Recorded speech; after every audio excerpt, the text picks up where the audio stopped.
Good morning, everyone. We welcome you to the Wednesday, February 24th meeting of the Board of Trustees for the Utah Transit Authority. I'm joined by my colleagues Beth Holbrook and Jeff Acerson, and we're glad to be here this morning.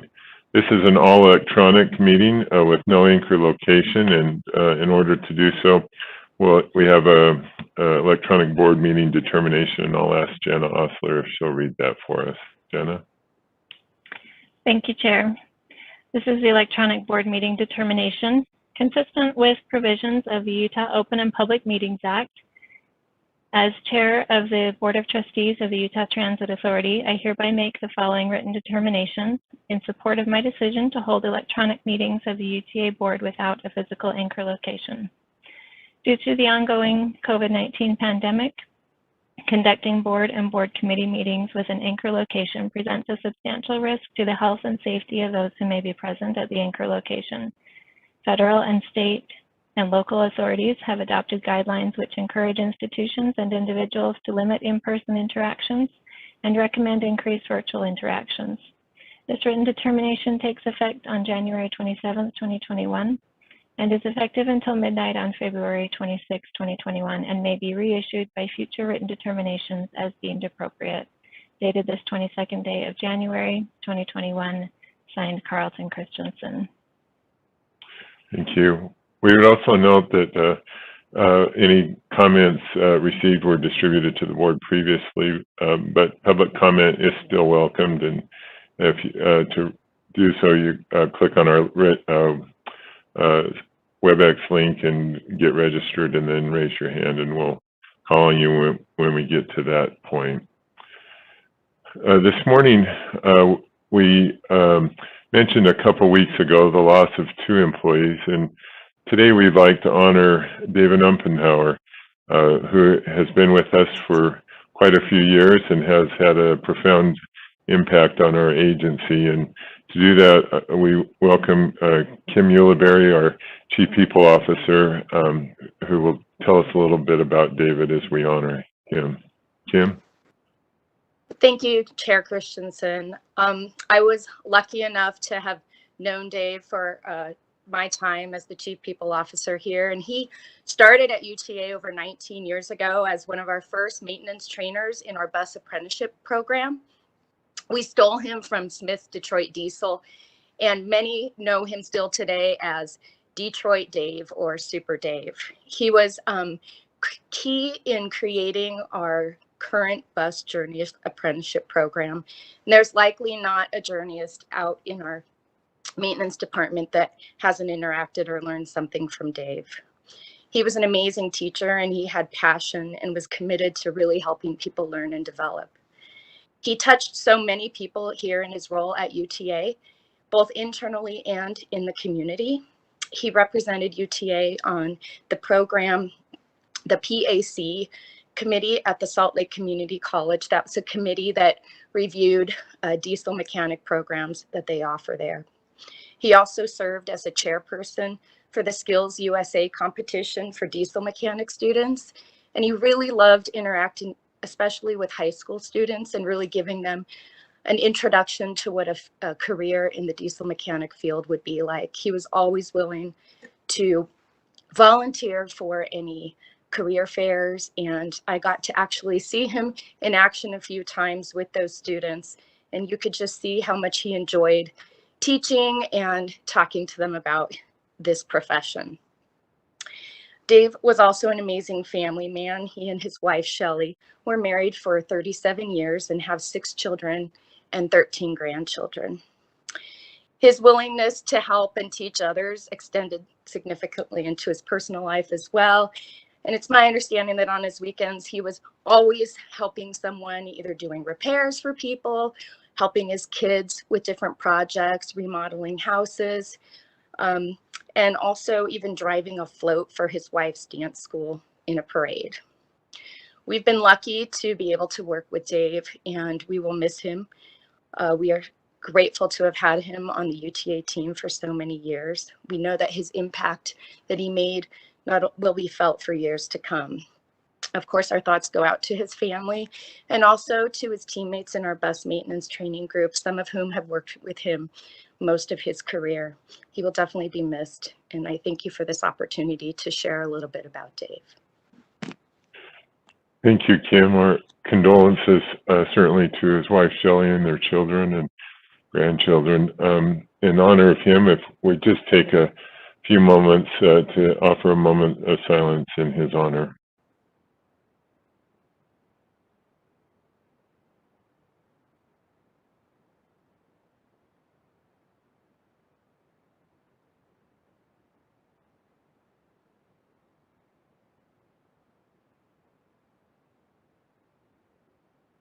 Okay. Thank you, and thanks again, Kim. And our meeting today is honor. We want to honor Dave and his service, not only to us, but to his community. We'll go forward now to our Safety First Minute, and with that, we welcome Sheldon Shaw. Good morning, Sheldon. Good morning, Mr. Chair. Good morning, trustees. The safety message that went out to all employees this week asked us to slow down and look around. Prior to starting any job, take a second and look around and identify potential hazards, then correct them before beginning. There is no job so important, no service so urgent that you cannot take time to perform your work safely. Be safe and have a great week. Thanks, Chair. Thanks, Sheldon. Great message. With that, we'll move forward. Let's see. We have any public comment, Jenna? We have a couple of people from the community. I'm not sure if they're here to give comment or not. Just wanted to let you know, if you use the hand icon to raise your hand, if you want to give comments, then we can call on you.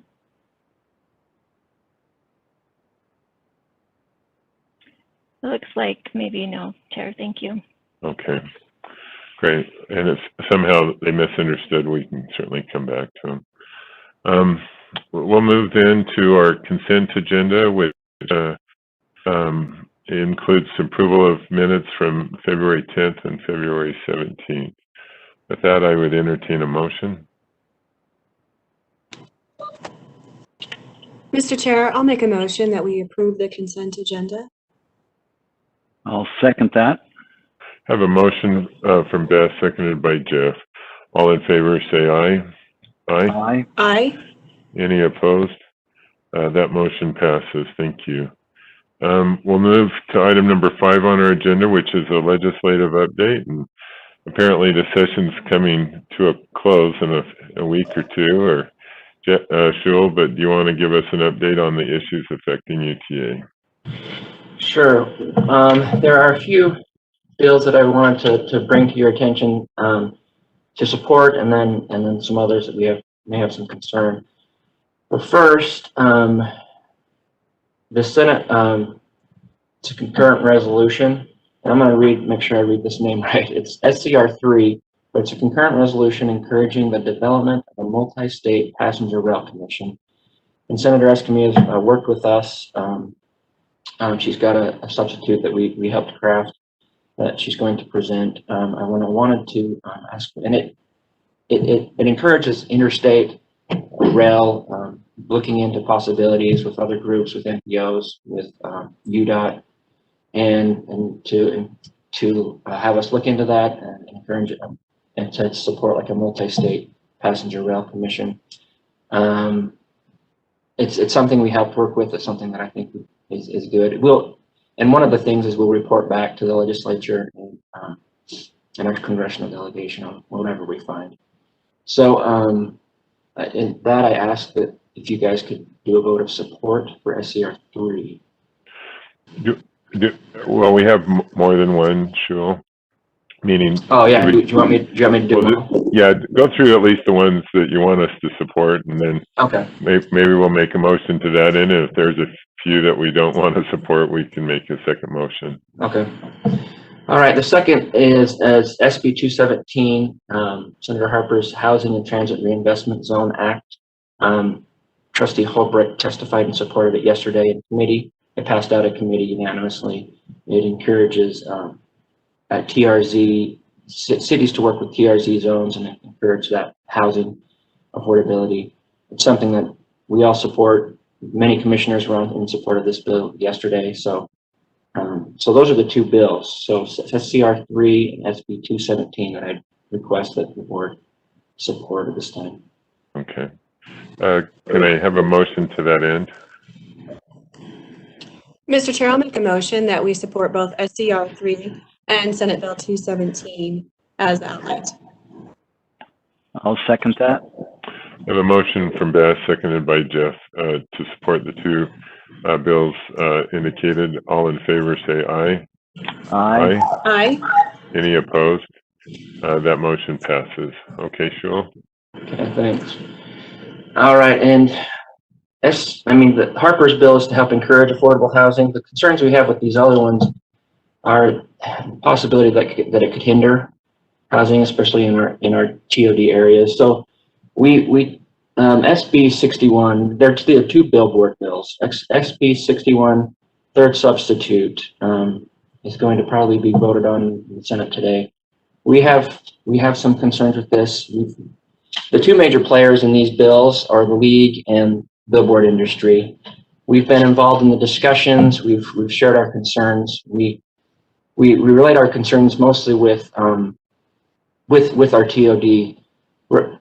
With UTA, there's at least two properties that could be affected by this. In fairness, the billboard industry has said that they will work with us, but how and to what effect that means, I'm unsure right now. So right now, in order to be safe, I think we need to oppose these two bills in their present form. We're still open to working with them. We want to continue that dialogue to try to get to some sort of a working agreement, and the league is still trying to do that as well. So SB 61, the third substitute, and again, we sent the sponsor our concerns and some suggested language. It wasn't included in this third substitute, and so I'd ask that we oppose this one at the present time. Also, SB 144 is another billboard bill that has some measures that may make it more difficult for us to work with cities. There are some fines if a city is incentivizing, rewarding, compensating, encouraging, or requiring a landowner to get rid of a billboard, which might discourage or make it more difficult for us, especially even smaller cities, to be able to even talk with us about stationary plans, things like that, especially around our TOD sites. So our main argument, our main concern with these bills is just our TOD areas and how it could possibly be affected. I'm not, again, it's the league and the billboard industry that are really in the midst of this, that are really fighting this out. But we just don't want to get any shrapnel. So sure. At this point, I'd ask that we oppose SB 61, S3, and SB 144. And again, the sponsors of these bills are great guys, and we get along with them. They've helped us in the past with bills. Senator Hinkins just helped us with a bill just barely, and Senator Sandals, a great person. So it's nothing against them, and it's not an UTA is an anti-billboard, but we have some concerns with some housing. Questions for Shul on that? I think, if I may, Shul, one of the challenges is if you have an electronic billboard, the impacts to our TODs are such that they have to have increased sight lines in order to maximize their efficacy, which diminishes our opportunities to do affordable housing in those TOD sites. And I just kind of wanted to put that in there as well. Thank you so much for outlining those two bills. It is unfortunate that our language wasn't adopted, but we worked with them, and we will see how this goes. So thank you. Any other questions? Seeing none, I would entertain a motion, preferably in opposition to the two bills stated. Mr. Chair, I will make a motion to oppose Senate Bill 61, Substitute 3, and Senate Bill 144. That's quicker on the draw than I am. I'll second that motion. I have a motion from Beth, seconded by Jeff, to oppose the bills as stated. All in favor, say aye. Aye. Aye. Any opposed? That motion passes. Shul, anything else you want to report on? And now the session will be done next Friday, so buckle up. All right. And I'm sure there's still much to be decided when it comes to appropriations and things, I imagine, so. Yeah, we're still, and things are looking good on that end. Still a lot of positive momentum, so. Okay. Well, we'll keep working hard. It's never over till midnight. Yeah. On Friday, so a week from Friday, I should say. Well, Shul, thanks to you and the rest of the team for your efforts, and my colleagues for their efforts as well. So we'll look forward to hopefully a good outcome in a week. So thank you. All right. With that, we'll move forward to our agency report, and we'll welcome our Executive Director, Carolyn Gannott. And good morning, Carolyn. Good morning. Just a few things. I have a couple listed, and then I have just a couple other minor things to just to brief you on. The first I have is that the Government Finance Officers Association of the United States and Canada has awarded the Certificate of Achievement for Excellence in Financial Reporting to UTA. And that's an award for its comprehensive annual financial report for the fiscal year ending December 31st, 2019. So the report has been judged by an impartial panel to meet the high standards of the program, which includes demonstrating a constructive spirit of full disclosure to clearly communicate its financial story and motivate users and user groups to read the report. So we really appreciate all the work that the accounting team has done. This is the highest form of recognition in the area of governmental accounting and financial reporting, and its attainment represents a significant accomplishment by UTA. So I just want to thank the accounting team, Troy, and actually Bob Biles, who was here at the time as well, and a lot of the work that he did, and then Bill Green and the rest of the accounting team as well. So I really want to thank them for that. It's a real honor for them to win that award. Yes, congratulations to them, and we're very fortunate to have them on our team.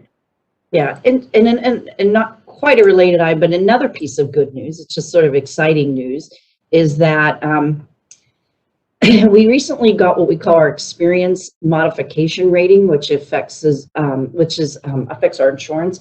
This number is used by the insurance industry to gauge past cost of claims as well as future risk and determine the costs associated with insuring the risk.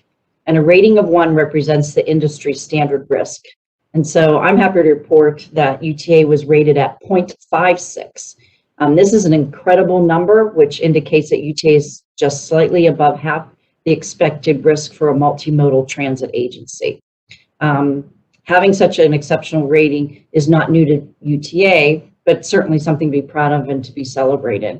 And this number speaks volumes not only to our workers' compensation claims practices and handling, but also to the safety culture at UTA. So I want to give a big thank you to our insurance team, claims team, our safety department, and each of our business unit safety committees. Together, they work diligently to identify, track, and mitigate potential hazards at UTA.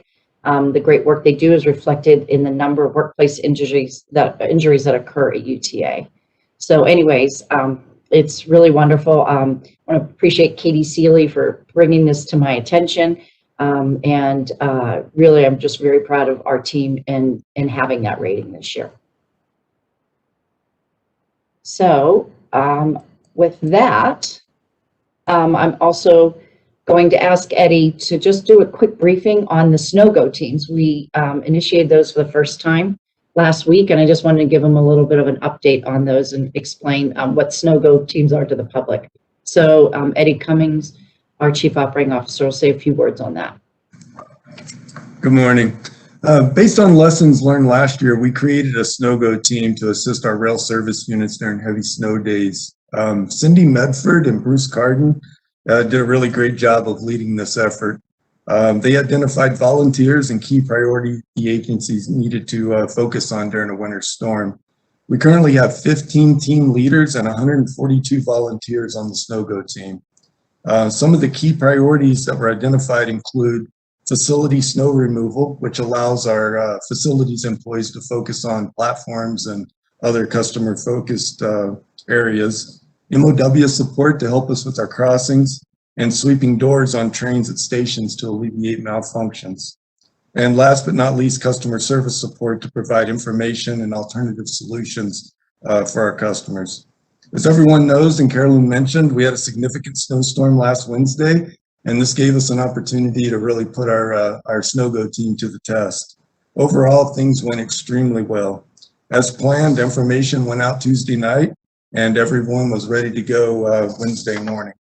As a result, we had very few snow-related delays on Wednesday. Both FrontRunner and Trax had right around 90% on-time reliability. Obviously, considering the heavy snow, this was a great achievement. Obviously, there were a few hiccups with our activation, with our first activation, but those minor issues will be addressed in the future. We were able to keep trains moving and provide a great service for our customers, which was the #1 plan. The Snow-Go team addressed a lot of challenges that we experienced in the past, and this initiative will continue into the future. Are there any questions the board has about the Snow-Go team? Very proud of what they accomplished on Wednesday. It worked great. Eddie, I did have one question. Oh, I'm sorry. Looks like you had a question, Beth. Go ahead. Oh, thank you, Mr. Chair. Eddie, I just had a question on how that works from the whole regional perspective. I think most all of the area, the Wasatch Front, got some of that heavy snow, but how did you decide how to do that? Or was that still kind of something that you worked out as you were going through it? Yeah, so we activated everybody. So there's a text message that went out that alerted everyone Tuesday night that significant snow was expected. So we had everybody ready to go. Obviously, up north had lower snowfall than we had here in Salt Lake, but still everybody was helping out, and it worked extremely well. Our teams were focused. Fortunately, it wasn't everywhere. Mostly it was centered in Salt Lake, but overall, it went well. Jeff, did you have a question? I thought I saw your open mic. Okay. And yeah, one question I had is, what happens, and I remember I signed up and got a text message, and that morning I'm like, oh, I don't know if I can do it that morning. How do you know you're covered, I guess, and sort of do you oversubscribe, or how do you balance that? The one thing that we identified, we did have a few of those issues where people weren't available. So our next step is to identify some alternates, especially on the leadership side, to make sure that those items get done. So that was one of the hiccups that we had. It was very minor. We were able to adjust on the fly and get things done. But that was one of the things that we need to make a change on. Well, I think it's a great idea, and as it matures and we figured that out, I think it's a great way to sort of upside our labor force without having to add a lot of new bodies. So thank you to you and the rest of the team for doing that. Great, thank you. So I want to just thank the team. The whole agency actually pitched in on this and getting these going. So Eddie and his team and communications and the others, it was a good effort. It was a good first use of the Snow-Go teams, and I really appreciate Eddie afterwards. They sort of huddled and sort of figured out what, lessons learned on this first round. So I really appreciate that. I think it will just get better and will keep us definitely available during these weather-related events. So I actually really want to go quickly back to the experience modification rating on the insurance. I want to do a shout out to Dave Pitcher and his team, because he's the insurance and claims manager.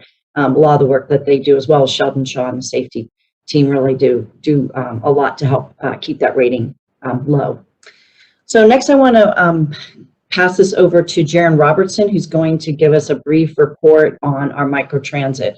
The fourth quarter report, where we've finished 1 year of microtransit, even though it was a sort of a bumpy year for it. I'll have him go forward. So, Jaron?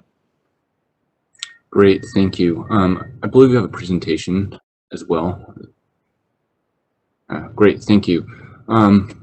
outside our normal presentation on these quarterly reports, I wanted to give, as Carolyn noted, as we've completed the 1-year mark on this service, wanted to give a little bit of context as we look at quarter over quarter for the service. And again, as noted, understanding the impacts that COVID played on this service. But as you can see, quarter over quarter, our ridership kind of ended at the high as of once we hit COVID in September, October, November, as compared to when you look at what happened in the first quarter, where February and March were really our high performing months prior to COVID hitting.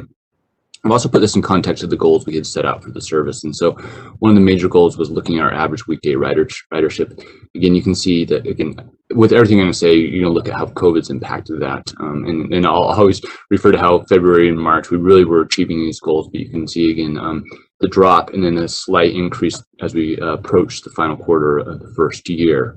If you look at our average utilization, that's how many passengers per hour we can move in the minivans. And so again, most of these goals we were approaching hit, but these are some limitations that we self-imposed. So a lot of them became difficult to meet.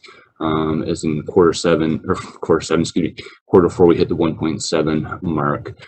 We've talked about the wheelchair accessible vehicle requests and just kind of one of the big highlights of the service. And you can see that actually increased over the course of the service.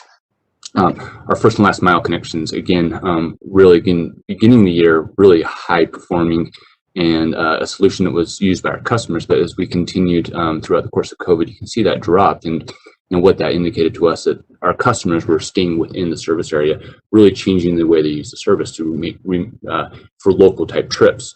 And then again, finally on our shared rides, again, another target we were quickly approaching, but again, with COVID, we put some limitations on that. And so we ended up about 17%. If you go to the next slide, please. Wanted to highlight a few components of this. As noted before, we ask our customers to rank their quality of the trip after each time they take a trip in the app. And you can see we were pretty consistent over the course of the year at a 4.8. We saw an average wait time right around 11 over the course of the year, 11 minutes for once you request the service and then you're picked up. The pickup percentage on time is about 90%, 92%.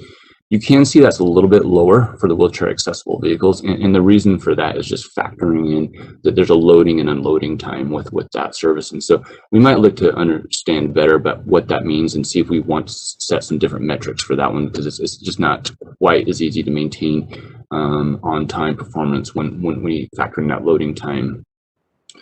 A couple quick things too, I just want to note, our comments received, quite a few comments received, and mostly through VIA and through the app as compared to UTA. You can see that's 727 comments to VIA, which we have access to, and we do review all of them, and then the comments to UTA. I'd also like to just quickly note that about 45% of all those comments are really commendations and people expressing gratitude and how much they enjoy the service. Others are just standard type comments. Maybe it's a routing issue, it's an interaction with the driver, it might be where they were dropped off, and all issues that we review and look to ways we can improve the service. If you go to the next slide, please. Wanted to go over some of the operating costs we experienced through the course of the year and make sure I have a good understanding of what that means. So when we talk about the operating costs, that was established for what does it actually cost to put the service on the road, and that's a direct cost with our operator VIA. And so that includes our drivers, the vehicles, insurance, the app, and their customer service. And so prior to launching the service, we really did a lot of work in putting some projections and estimates together. And again, pre-COVID, thinking that we'd spend about 1.9 million on the service. As you can see, throughout the course of COVID, and one of the great things about the service is we started adapting to look at how we reduce those operational costs, but yet still maintain the same quality of service. And so you can see that first quarter where we really had a high in our ridership, and still with March in that quarter too, you can see those costs were about $380,000. But during quarter 3, and especially in quarter 4, as we really made adaptations to the service, as we looked at how we put service on the road with vehicles and driver hours, we were able to really find some good cost savings. And again, really maintain the high quality of service that we had established. And so really over the course of the year, we came in under budget, and again, mostly due to COVID, but again, really showing how that we were able to adapt and adjust with the service. Looking at quickly on our cost per rider, I do want to highlight that that is really established based upon these operating costs and our ridership. As part of the service, we did a lot of enhancements and features that may not necessarily be ongoing, such as marketing. We did, as you're aware, we did a fare integration project. We also were doing an integration with Transit app, and we actually had to upfit 2 additional vehicles to make them wheelchair accessible, given the high demand that we had. And so those costs aren't necessarily factored into those operating costs. But what we are currently doing is working with our finance department to really understand long-term what type of overhead rates and what type of other associated costs should be factored into these costs per rider. And so that's something we would expect to adjust over the course of the next year. One other quick thing, well, 2 other quick notes on this side I wanted to show as we set out that goal for safe operations. We did experience about 3 or 4 accidents over the course of the pilot, but only 1 that we determined was avoidable. The rest were not the driver's fault. And then one other thing quickly to highlight, we use the VIA app to book these trips, and we can see as the majority of our customers are using that app to book the trips. But when you look at people booking wheelchair accessible vehicles, that percentage goes up pretty high to about 31%. If you go to the next slide, please. I just want to quickly highlight some of our successes with the service. Obviously, this public-private partnership with VIA, they brought in this full turnkey service where we're really just managing the contract and then working with them on a weekly and daily basis, really to improve and enhance the service. Another great highlight was really how we expanded and provided a coverage-based service. I've noted in the past that we did an analysis on from a geographic area, how much service we are able to provide to the community when we look at the flex routes in the area and how they're able to deviate and provide coverage. That was about 36 square miles they were able to cover. With the microtransit service, we're able to cover about 65 square miles. So that's really a 45% increase in coverage when we're talking about bringing people into transit and having access. So a really great highlight of the service. We talked about first and last mile connections and enabling people to use transit for a complete trip. Again, improving mobility for people with disabilities. We hear a lot through our comments. It's just a really affordable and convenient mode of transportation. Having the ability to dynamically request a trip and have it pick you up where you need to, where you're at and where you need to go for $250 is a fantastic service. Also highlighting again how dynamic it is and how easy we were able to adjust during COVID was a great success. And as we've talked about in the past, the electronic fare integration was a good success. And I do want to highlight too, again, that in the beginning of last year, really had a lot of success with marketing and promotions in our ability to bring and attract people to the service. Unfortunately, as noted, we did discontinue all those efforts as part of the COVID. So we look forward to be able to continue those efforts at some point. Next slide, please. Just some quick challenges, and obviously I probably don't need to say COVID-19, but obviously you're aware of the impacts that it had on the pilot. Driver retention actually became an issue, and mostly due to COVID-19. As we saw the resurgence last fall, we saw people who had less desire to actually drive, and so it became a challenge that we have been working on, and in fact we've done quite a bit of recruitment. I should say VIA has done quite a bit of recruitment, and we do have a new pool of drivers. So there's challenges we're all able to work through. I bring up the pickup and drop off locations. We do know there are some tricky locations when you look at the south end of the valley.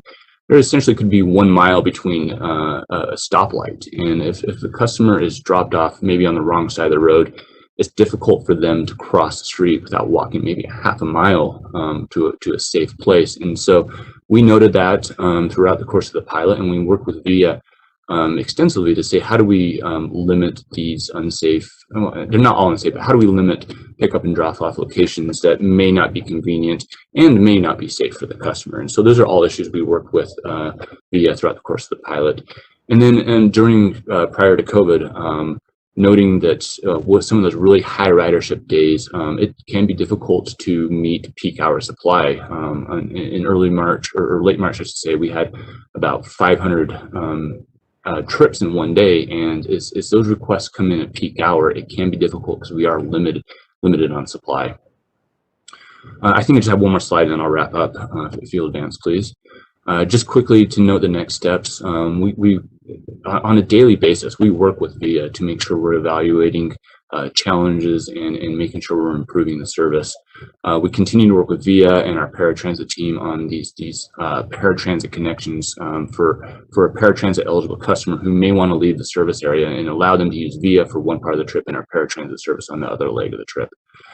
As we look towards the future of these flex routes, there'll be a marketing and promotion efforts, customers still riding them. Again, still looking for our ability to test it as a standalone service. And then hopefully this quarter we'll have this integration with the Transit app for trip discovery as part of the service. And so with that, that would wrap up my presentation on the fourth quarter. Question for you, Jaren. We kind of held off on the marketing, you know, when things kind of shut down. As I've read some, and you've been gracious to lend yourself to some presentations in that service area over the last month and a half. But it struck me that maybe it's time to do more marketing, and I just wondered maybe to what level or degree of marketing is that taking place currently? Yeah, so again, our immediate plans will be to market and promote the service to customers who are still using the flex routes in the service area. We've kind of held off and been waiting for a broader agency approach to reach out to our customers to say, what's the return to transit message?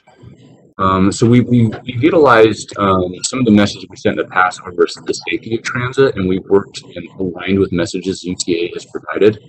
Again, we've taken a stand back and wait till the agency is ready to start reaching out to our customers in a return to transit approach. Okay. Beth, it looks like you had a question. Yes, thank you. Jaren, I noticed when I was reading the report, I noticed that there was a list of the top 10 locations, pickups and destinations. And I know that I think that's the top 4 that are going to major transit stops like the Draper Front Runner, Jordan, South Jordan. But there are some other just, you know, community locations, I guess we could call them. And I actually was wondering if there's an opportunity to understand more about the community connectivity piece, maybe those like 11 through 20 locations as well, to kind of understand more about what people are seeing in that space. I just kind of wanted to know if there's it sounds like there's an increased community connection piece. And I just kind of wanted a little more information. I know that could be helpful having future dialogues with other communities. So if we could do something like that, that would be ideal. Yeah, that's a great point, and I think that's something we'd be happy to do, especially as we noted that transit locations may not be, we may not see as high a percentage of people going to transit locations now, and that they're staying within the service area. So to help us better understand what those needs are and where they're going, I think that's something we can absolutely continue to evaluate. Yeah, and we can also use it to, I think, to say, you know, maybe there's a way to get that connectivity to our transit stops, and we can look at those locations. I think you mentioned the fact that sides of the street matter when you're being dropped off, and I think that if we can fine tune some of that, that could actually be, I think, beneficial for us as well. So, but thank you. I'm very excited to see this report. I think that I've heard a lot of positive potential feedback, even from communities who do not yet have this type of service, and so this is great. Thank you. Thank you. Any other questions for Jaren? If not, we'll go back to Carolyn. Carolyn? That concludes my report, so thank you. Okay, thank you, and congratulations to our finance and our insurance risk teams, and some great accomplishments on that part. I was looking out my north window, Eddie, and I was looking at the snow coming down, and the non-snowstorm may be a snowstorm before we know it. So anyway, well, We're ready, Chair. We're ready. okay. Sounds good. Well, thank you, everyone. With that, we'll move forward to a pension committee report, and turn to our own colleague here, Jeff Acerson. Jeff. Thank you, Chair Christensen. I believe we have a few slides I just wanted to go over with you briefly. And this is just a quick overview. We had an initial meeting with Cambridge Associates recently. And these are just some bar graphs showing the performance, what the target was for the agency based upon our expectation that how Cambridge would perform.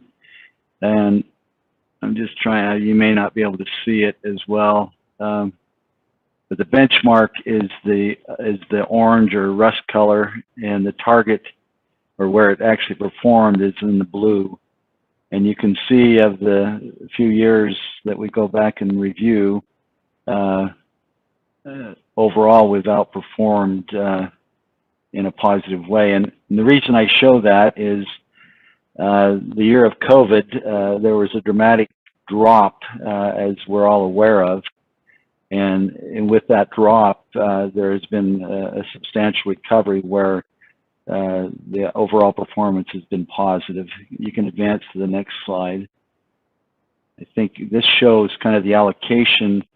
And once again, this is just kind of just a basic background to give you some background on it. The areas where Cambridge's the portfolio's been is in the global equities has been the largest portion. The liquid diversifiers, and then the real assets, and then fixed income, and then cash and equivalents. So that's just kind of the breakup of the percentages. And once again, you can see the performance has been above what the projection, or what we would have projected to have. The next slide. And this is kind of the year-end financial. It's unaudited, but the total assets is 278, 481, 638. And it also shows the monthly benefits that are being paid in 2020.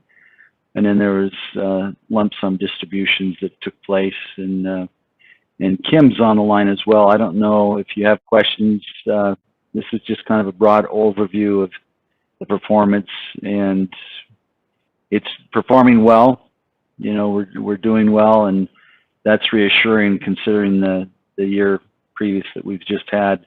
There was a lot of concern in the financial markets, but Cambridge has positioned us well, and we're ahead of what the projections were on what we'd hope would result. Jeff, and I don't know what you or Kim, but I know we recently sort of adjusted, and I want to say our rate of return, or needed rate of return. And do we still feel like that is in the ballpark of what we need to sort of stay on track to get to a comfortable funding stage? Yeah, good question, Chair. And I was thinking we'd answer that today. I think where it's unaudited, and Kim, you could respond to that, the actuarials, there's a lot that goes into that. Kim, do you want to answer, or at least kind of say where we are on that? Sure, I can just mention that rate went into effect January 1 of this year, Chair, and the actuary is working on that that updated actuarial report, and we should receive that in our next meeting. And so we were hopeful to be able to present, Trustee Acerson would be presenting more on those updated numbers, so we would have a better feel for how that's looking moving forward then. So we don't have anything new to report since we adopted it. No, yeah, we were hopeful we would. Yeah, we were hopeful we would, but we're not at that point yet. So. Okay, that's helpful. Thank you, Jeff. Thanks, Kim. Any other questions, or? And Jeff, did you have anything else on this report? No, just a brief update. in general, we're doing well, considering what the market has been, and that's encouraging. Yeah. Well, thanks, and thanks for your service on the pension committee on our behalf. We'll move to resolutions then. On item 8A is a resolution declaring official intent of the Utah Transit Authority to reimburse itself for certain capital expenditures through lease financing. And welcome Bill Green and Emily Diaz. Bill. Good morning, Chair Christensen, Trustees Ace and Holbrook. For the record, Bill Green, CFO. We are here this morning seeking your approval of Resolution R 2021-02-05, which would allow UTA to reimburse itself for vehicle purchases made throughout the year with the proceeds from a lease we would execute later in the year. Emily Diaz is here and she's going to walk you through the resolution. Thank you. Good morning. Thanks, Bill. Can I get the next slide, please? Okay, so the 2021 capital budget anticipated lease financing for the replacement of buses, paratransit, and van pool vans for a total of just over 18 million. In 2020, we had budgeted for MCI buses, but due to COVID, the manufacturers were delayed with the bus builds. So that's been carried over into the 2021 lease for a total of just over 45 million. Next slide, please. Because of the delivery and timing of the vehicles and equipment throughout the year, it is advantageous to do just one lease as opposed to multiple leases throughout the year. Federal law requires us to enter into a lease within 60 days of purchase. However, there is a provision which allows us to extend that for items purchased throughout the year. Next slide, please. This resolution establishes a maximum reimbursement amount as well as allows lease financing for budgeted items purchased from January 1st of this year until the lease financing close.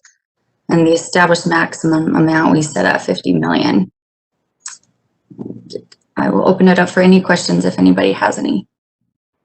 Any questions for Emily or Bill? Emily? Oh. Yeah, please, Beth. Go ahead. Thank you. I had a question, just so that I can understand it. So we had originally had some purchases that we are with the intention of being purchased in 2020, and your list up totaling 45 million of those buses. Did any of those buses make it, or is that the final total minus buses we might have received? None of those buses have been delivered yet. We anticipated one, but we did not get that one either. So we anticipate those to be delivered sporadically throughout the year, starting in March.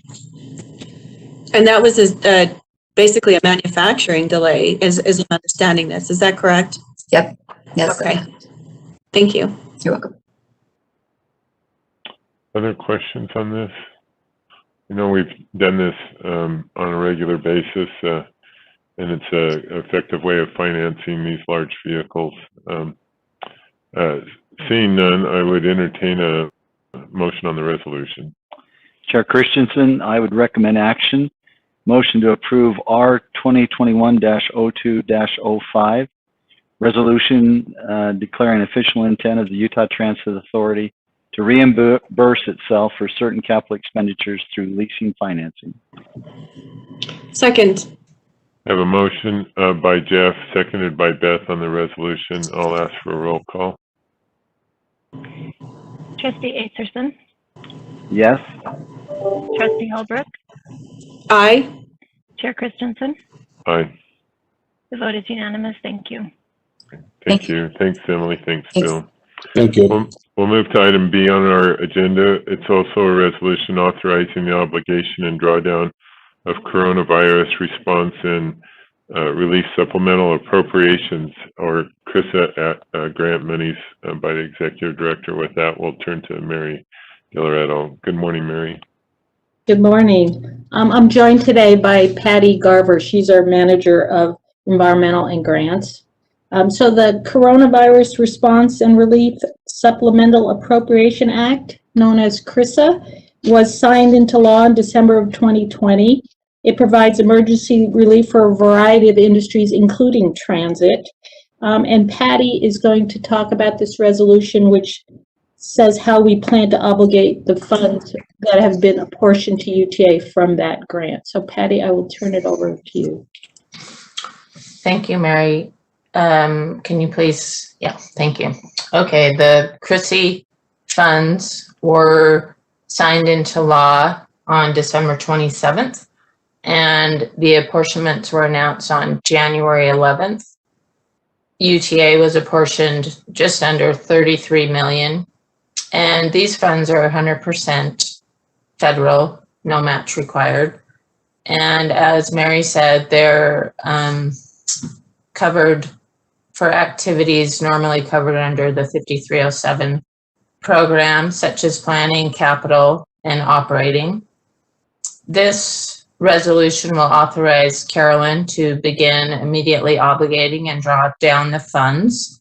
And these funds will be used to cover operations and capital gaps that are currently in our approved 5-year budget. So that concludes my explanation of this resolution. Are there any questions? Patty, so it sounds like this particular round of funding has a little more flexibility on the capital side than maybe the CARES Act funding. Is that a fair assessment, or did they both have similar characteristics? Yeah, they're both very similar. Okay. And we use the CARES funding primarily for operations. We did have some small capital projects that we also covered with CARES, but they are both very similar. Okay.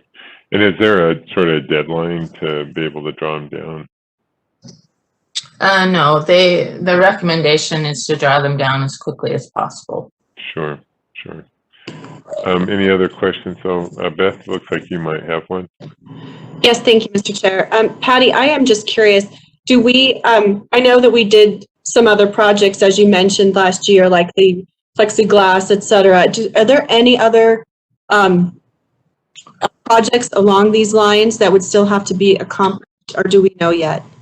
We're still determining what we will cover with the funds, but yeah, COVID-related projects were primarily covered under the CARES, but we're still figuring out. These funds allow us to be flexible in how we fill any gaps that have occurred.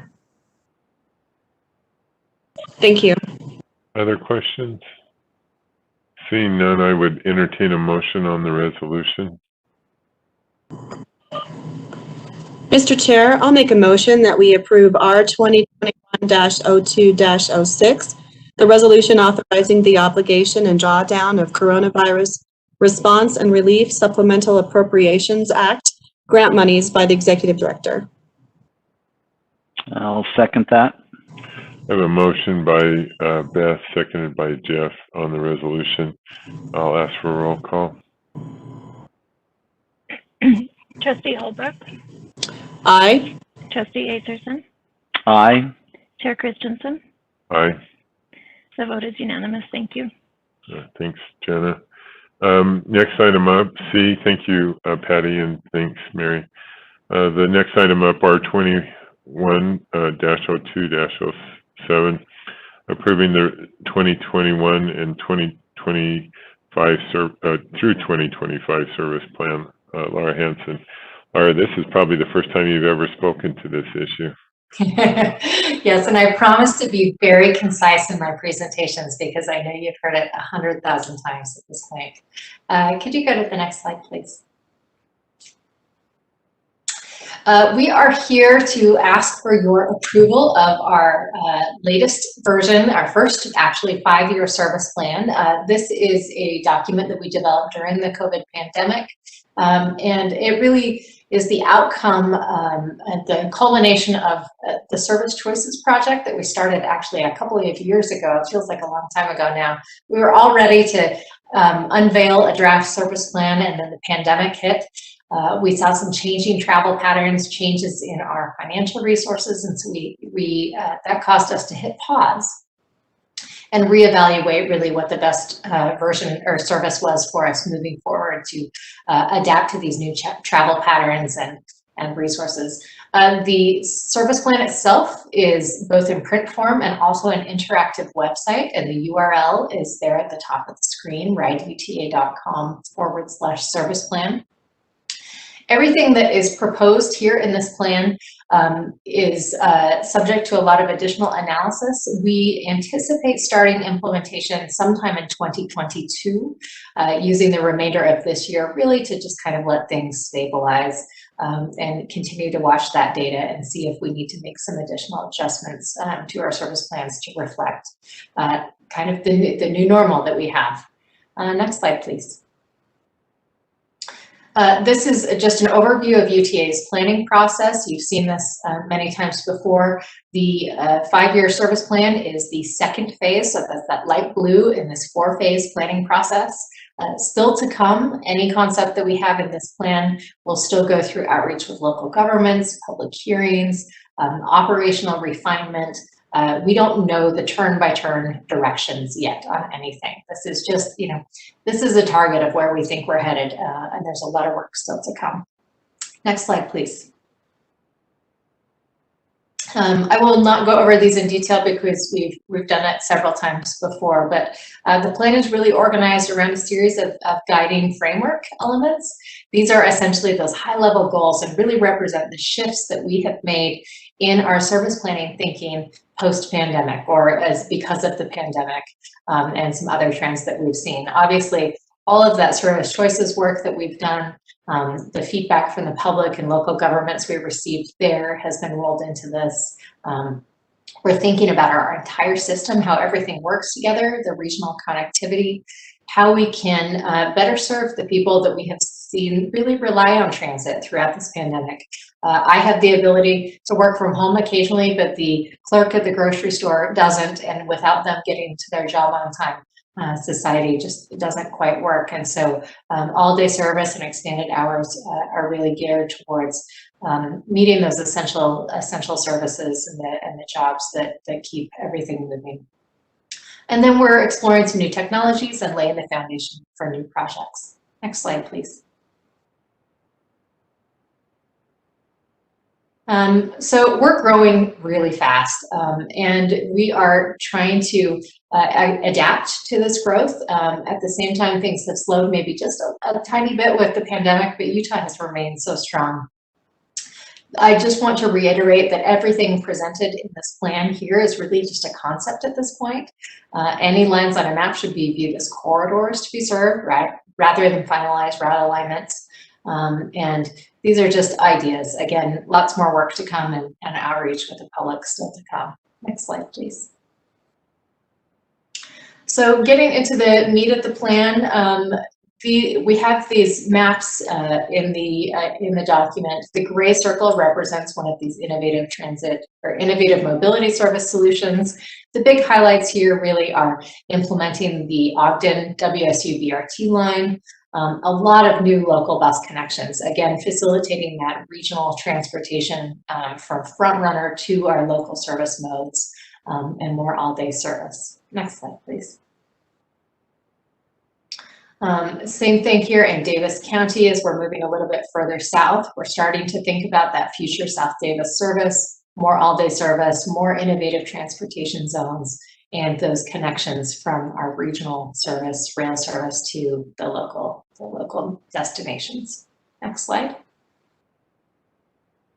In Salt Lake City, or Salt Lake County, excuse me, in Tooele, we're working on new connections on the west side of Salt Lake County, adapting to new growth and projects such as the inland port and the airport, more frequency and hours, those core route services.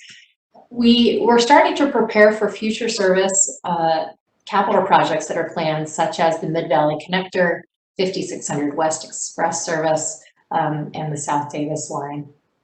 And then some local service, again, really just serving people who depend on public transit to get to and from work, better connections from the Tooele County area and the west side neighborhoods of Salt Lake City, connecting them into the better regional network a little bit better. Next slide. One of the big ideas that we have in this plan is this idea of innovative mobility solutions. And so we anticipate, pending the outcome of our current pilot, if we find that it's successful, that we may continue this private microtransit solution in the south part of the valley as a permanent option. And so we're exploring what that might look like, watching that data.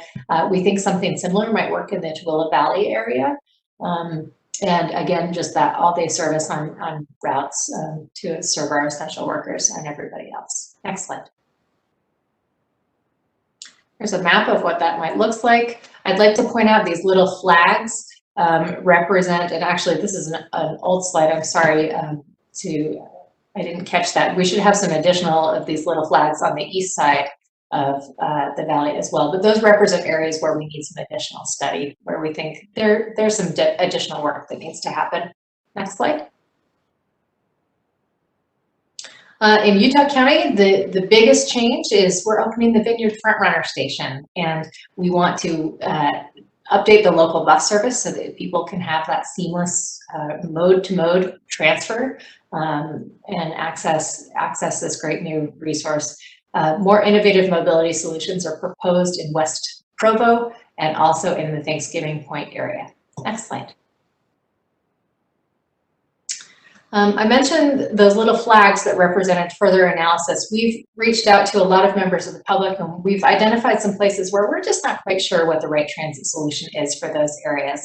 Notably, South Davis County, we have some Clearfield, Falcon Hill areas, the West Bench of Salt Lake County, Research Park, Eagle Mountain, the Cottonwood Canyons. We have some work still to do, and so we'll be working very closely throughout 2021 with these local partners to better understand what the needs are of these communities and how we can serve them with transit. Next slide. We're also really focused on transportation equity as an agency this year, and so we'll be exploring where underrepresented communities exist within our service area, what barriers might exist to prevent them from fully accessing our transit network, and what we could do to break down some of those barriers. So that's some work we'll be doing. Next slide. And in the interactive version of this map, this plan, there's a great map, which I think will be a really good repository for all of UTA and the public. You can click on any single one of these little blue dots, and it will tell you more information about a current project planning effort that's underway. There are a ton of things happening, and so we will update this plan as those are completed, but this is a great resource. A couple of the big items are we're really thinking about the future of our rail service and our bus service, and then also how we can improve the cleanliness and emissions of our fleet to improve air quality. Next slide. So you all know this well because you have been on the road with me giving dozens of presentations. We've reached out to as many local governments as we could in organized standing group meeting settings to really make sure that everybody was aware of this plan, had an opportunity to provide some input. We've had well over 1,000 people visit our website, the interactive plan, so people have explored that and are navigating through it. We've had some media coverage from the Tribune, Deseret News, and the Standard Examiner. And so I think we've gotten the word out about this, and hopefully people feel comfortable with what we have. We did see a little bit, or receive a little bit of feedback. If you go to the next slide, and I've gotten some additional feedback since I submitted the slide, so I'll walk through what's on here in addition to a couple of other things.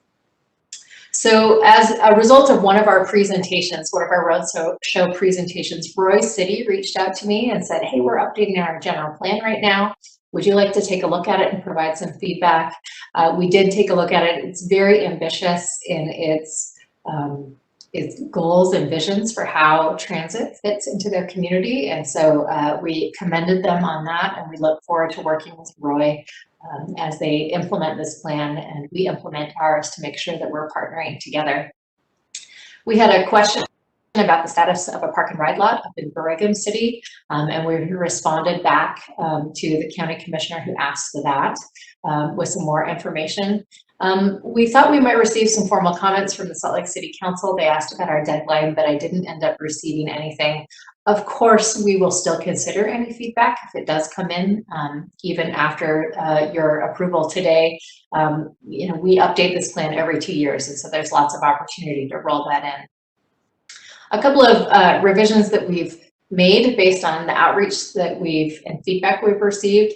Salt Lake City Council, one of the council members there asked us to identify both Research Park and the Wasatch Canyons areas as future study areas. And so we've placed some additional flags on the map related to that.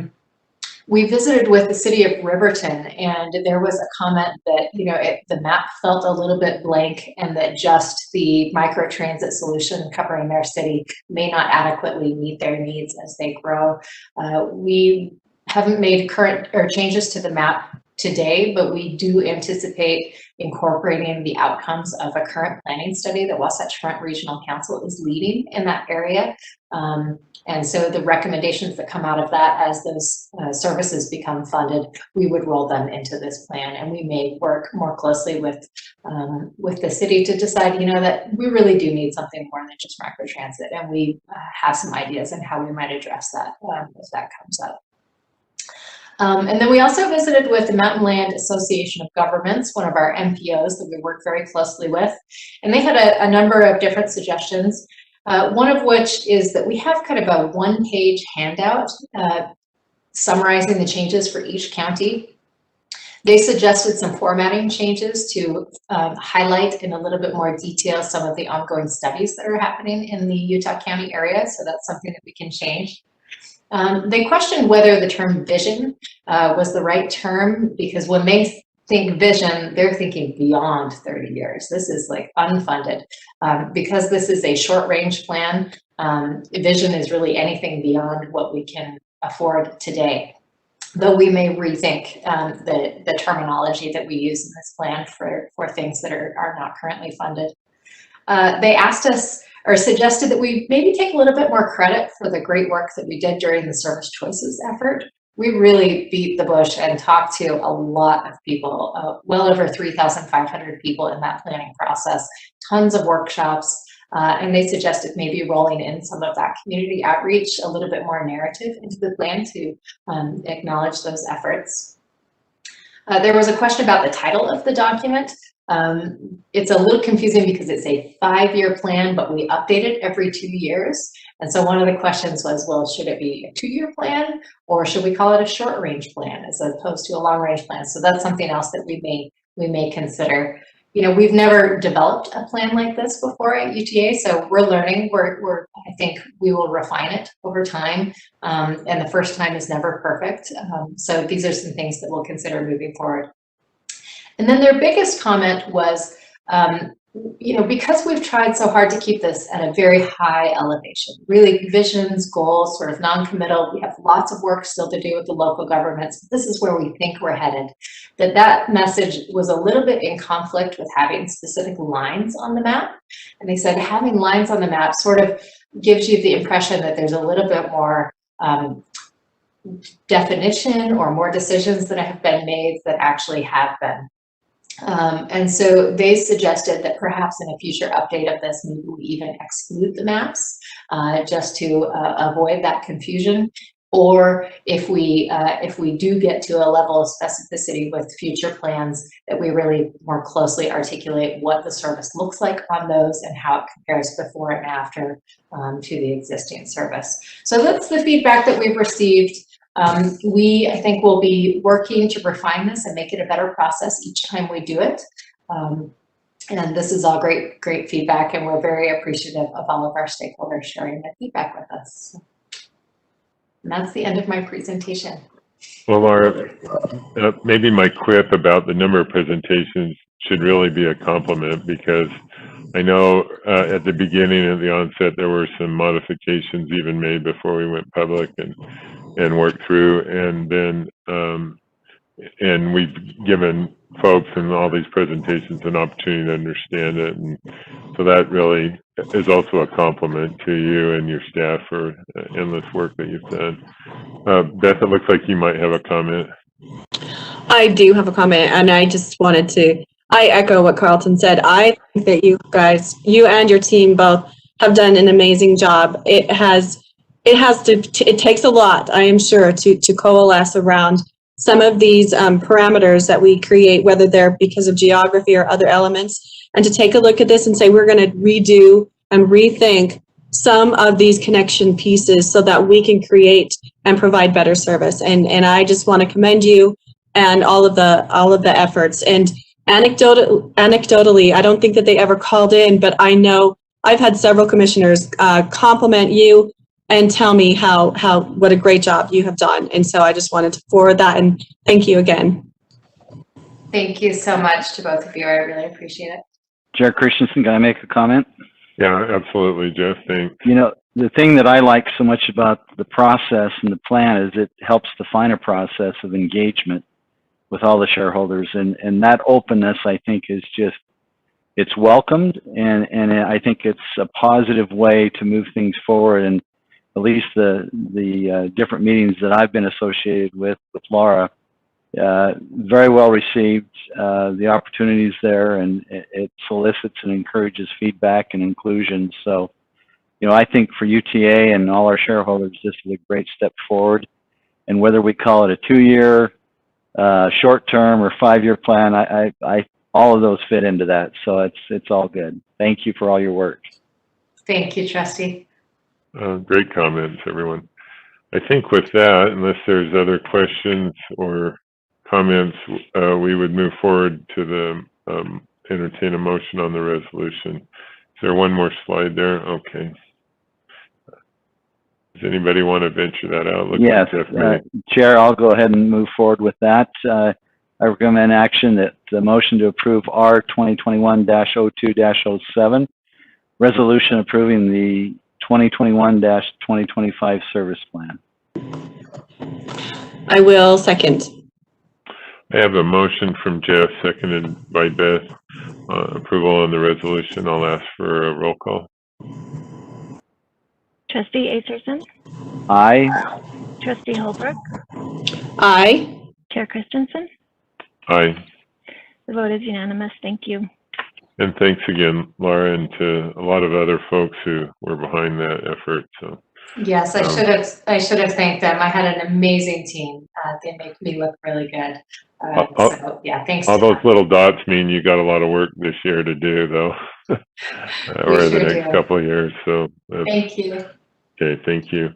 We'll move forward to contracts, disbursements, and grants. And the first one before us is a contract for on-call systems maintenance with Rocky Mountain Systems Maintenance. And with that, we'll turn to Eddie Hemmons and perhaps Dave Hancock. Eddie?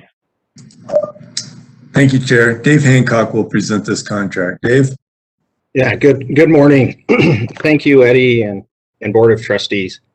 We are asking the board to approve and authorize the executive director to execute a contract with Rocky Mountain Systems Services for on-call systems maintenance and support services. This contract is a 3-year contract with 2 additional 1-year options at UTA's preference. This is a task order-based contract, meaning that each support or maintenance task will be separately negotiated with the contractor. And we anticipate spending approximately $3 million per year with the funding coming from the SGR and the capital 5-year budgets. Some examples of upcoming 2021 task orders would be the 3 subject matter experts to help the MOW systems group with response and troubleshooting. They will also help with MOW training and SOP creation. A project at 700 South, the catenary wire replacement with an auto tensioning device that will help us with the really hot summer heat that we get sagging in our OCS line there at 700 South. Also the UDOT Q cutter work and road traffic interface, and the Garfield spur line maintenance and inspections, and then some stray current mitigation work, some switch heater replacements and switch heater covers replacement. Those are some of the task orders that will be accomplished with this contract. Are there any questions? Dave, one question I had, is this a fairly competitive field? Do you feel, I mean, did you get a number of bids, or is it sort of, there's one or two people that do this work and you kind of have to take them?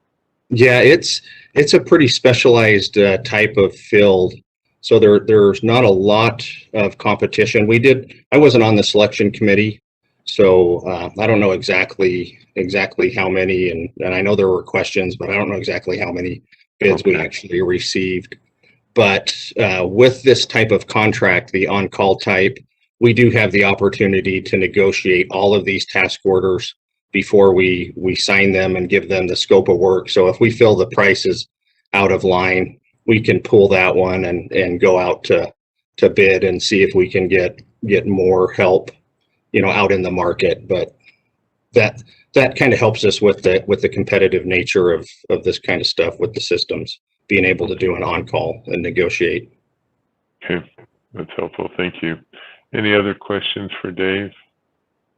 Okay, seeing none, I would entertain a motion then on the contract. Mr. Chair, I'll make a motion that we approve the contract for the on-call systems maintenance with Rocky Mountain System Services. I'll second that. I have a motion from Beth, seconded by Jeff. All in favor, say aye. Aye. Aye. Any opposed? That motion passes. Thanks, Dave. Thanks, Eddie. Thank you. With that, we'll go to pre-procurement, and looks like, Todd, you moved out of the executive office suite back into your own office suite from that background, but welcome. Thank you, Mr. Chair. And I have 4 procurements that we are ready to go out for this morning. The first one is a procurement for overhaul of the SD100-160 HVAC systems and also auxiliary power systems. These will be conducted as 2 separate procurements, and contract award will most likely be with 2 different vendors. The current equipment is aging and having increasing failure rates and maintenance costs, as well as discontinued parts for repair. There are 84 HVAC and APS systems to be overhauled on the SD100 and 160 light rail fleet. These overhauls are part of our ongoing State of Good Repair program, and funds for the overhauls is included in the adopted 2021 capital budget. These procurements will be conducted as an RFP and will be scored on technical criteria in addition to price. And I have Kyle Stockley on to assist with any questions you might have. The only question I have, Kyle, is how difficult, I know if you're into the home equipment stuff, appliances and heating and cooling, there's sometimes a lag in getting equipment. Are you experiencing the same with this type of equipment for light rail, or is it specialized enough that we've been immune from that? So for the HVAC equipment, it is a... Let's see, Kyle, I think you accidentally hit your mute. Oh, I hit it twice, apologies.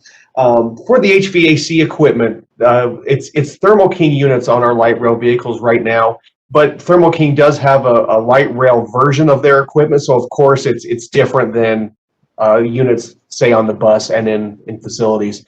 And so there is a lag of getting parts. And then also there are the technicians who work on it. So on the HVAC contract, we're actually going to do an assessment on if we do the work in-house or we have the vendor do it for us. And so we'll do that analysis and see what best value we have. Okay. Any other questions on that procurement? Beth? Thank you. Kyle or Todd, either one. How many of these units, are we doing all of these units for their HVAC, or is it just certain ones? It's all of them? Yeah, all of them for the 100s and the 160s, the SD100 and the 160s. Okay, thank you. Any other questions on that? Okay, next one, Todd. Okay, the next one is a procurement contract with a firm to provide consulting services to UTA's vehicle project management team.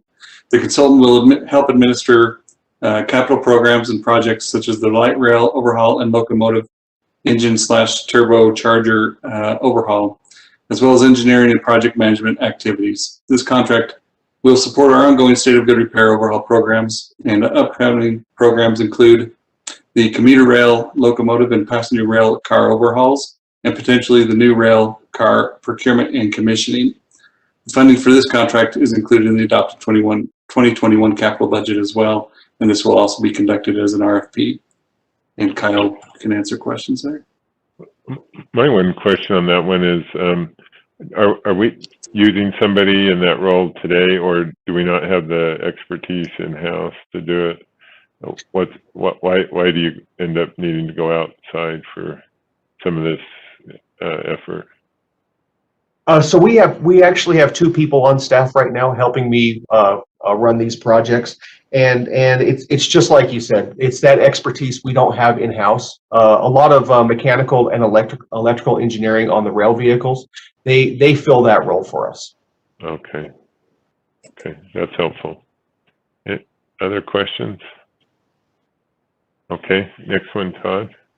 Yeah, the next one's a procurement for construction of a new tracks platform on Main Street between 600 South and 700 South. The contractor selected will build the new platform and pedestrian signal between the existing tracks. No track work or OCS, overhead catenary system work is involved. This station was planned to be installed during the original construction of the north-south line when development in the area warranted it. 3 new developments are now planned for the area, which is creating the need for this station.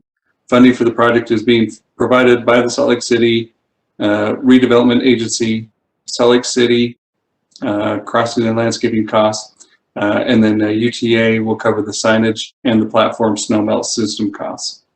The project is committed to be completed by December of this year, and the procurement will also be conducted as an RFP. And I have Andrea Poulos here to join us as well.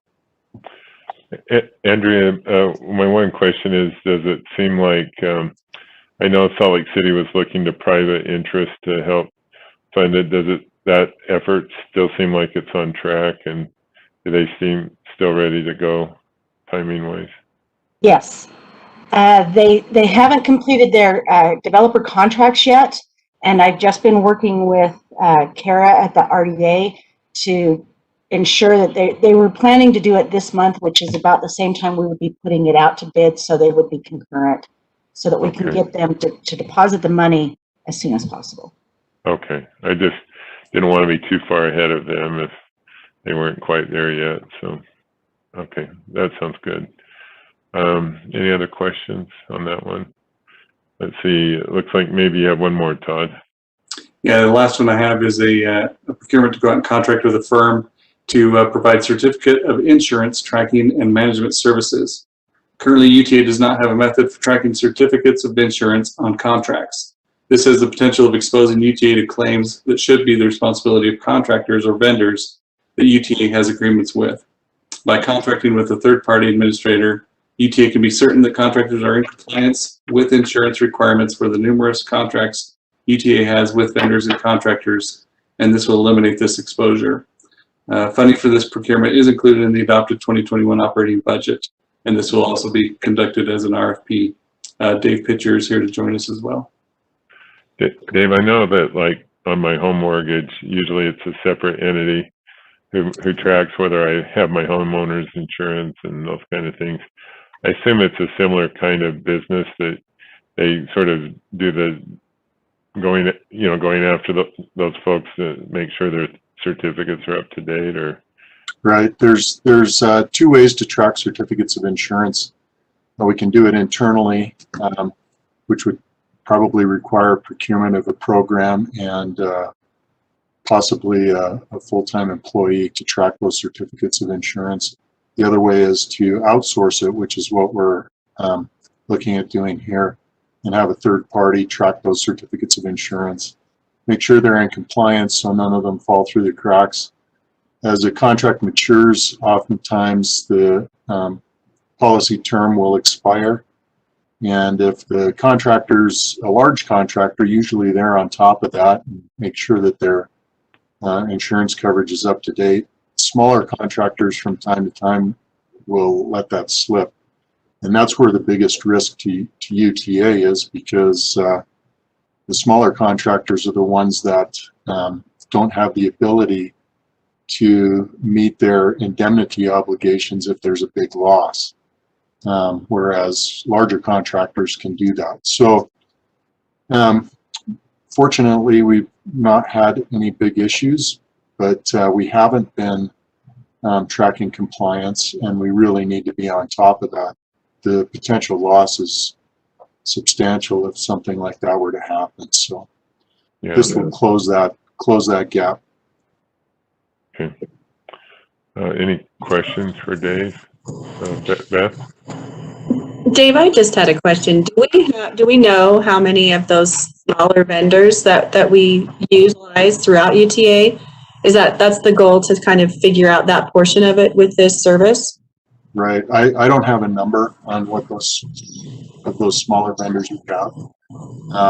That would probably come from procurement, but there's enough of them that are working on or near our right of way and doing other things in and around our facilities that the exposure there could be substantial. And so this will not only help us keep track and make sure that they have the insurance coverage that we're requiring in the contract, but also give us an idea on those numbers that you're asking about. How many of them do we have, and be able to track that better. That's helpful, Dave. Thanks. So I just want to commend Dave for trying to move forward on this. I mean, I've been involved in areas where it is very difficult due to the number and types of insurances, and expirations are all over the map to actually be able to track it. It's something that I realized when I was in California, that was something that the state was starting to get involved in and looking at, in terms of the agency I had in our procurements, particularly on the construction side. So I think it's something that it would be a valuable interest to us to be able to do. So I do really appreciate Dave, bringing this forward to the board and for the pre-procurement. Thank you. Yeah. Chair, there's a question. Yeah, please, Jeff. Yeah. And I assume this is an outside agency that will provide this service to us. Is that correct? It will be, yes. And someone who specializes in that area. Yeah, which is great, because they know the ins and outs of what needs to be done, where the problem areas might be. But I assume, they will try to keep on top of that.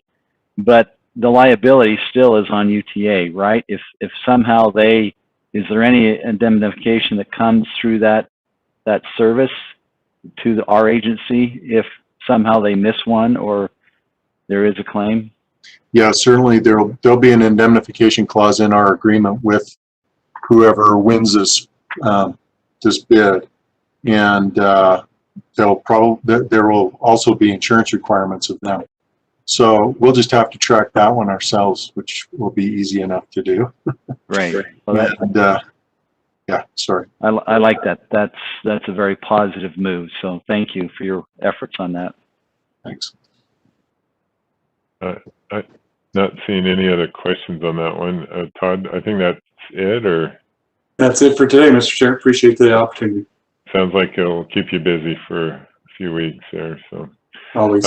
We're gonna just take a short break, and I know there's not a lot left in the meeting, but let's just take a quick break, and we'll return about, let's look to just before 10:40, if that's 10-minute break.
We're back from our break, and we're going to move forward in our agenda to item number 10, which is a discussion item. The first item up is discussion of UTA policy .06.01, a transit asset management in state of good repair. And the board may make a motion on this policy after the discussion. But before that, we'll have Eddie Cummings and Dan Holford explain the policy to us.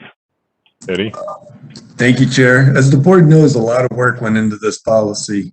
Due to the policy being technical and complex, we put together a presentation to explain the policy a little better. Dan Hofer will be presenting this presentation, and with that, I will turn it over to Dan. Dan, go ahead. Thanks, Eddie. Thank you, trustees, for the opportunity to talk about this policy update. I think there's a slideshow, Jana. Awesome, thank you. So just it's kind of a overview of where the presentation will go. Talk briefly about, want to highlight the goals of the TAM policy and specifically the enhancements that have been made to the policy from the last revision. And those new additions revolve heavily around establishing a framework that ensures more consistent line of sight between the different phases of an asset or a project, if you will, for the acquisition of those. So in the previous policy, it was very much centered on the the minimum requirements of the regulation, ensuring that it captured all the requirements in our transit asset management or TAM plan. Talked about the prioritization to some degree of SGR projects, and it in general just fulfilled that basic requirement. This one takes it a step further and establishes a framework where we can, as I mentioned, get better line of sight across the entire life cycle of an asset. And it does this specifically by establishing this asset management committee, establishes some more firm guidelines on the project prioritization process, particularly as relates to the SGR projects in the annual project prioritization exercises, and it also establishes some guidance on how we are to take these different plans that all of the groups at UT are doing and help to align them better to ensure that all the necessary things are being considered and prepared for in the delivery of the ultimate project. Next slide, please. So the TAM plan and TAM regulations in particular, they focus a lot on agency goals and objectives. And so this structure kind of lays out the asset management committee and the different representations that are part of it. And it's all, as I mentioned, focused on the agency goals and objectives. So we have representatives from the planning and service groups, representatives from the capital projects groups, the maintenance groups, finance, senior management, and the executive team as well. And the goals are, as highlighted there below, would like to limit the silos information that exist and make sure everybody, as I mentioned before, has insight and understanding as to what the intents are of the different studies or concepts or plans and how they can be brought forward. It is not intended to be a duplication of any of the other meetings that are happening, now relative to, maintenance meetings or, capital projects meetings. It's really intended to keep the focus at a high level and to ensure that the direction is headed in support of the agency goals and objectives.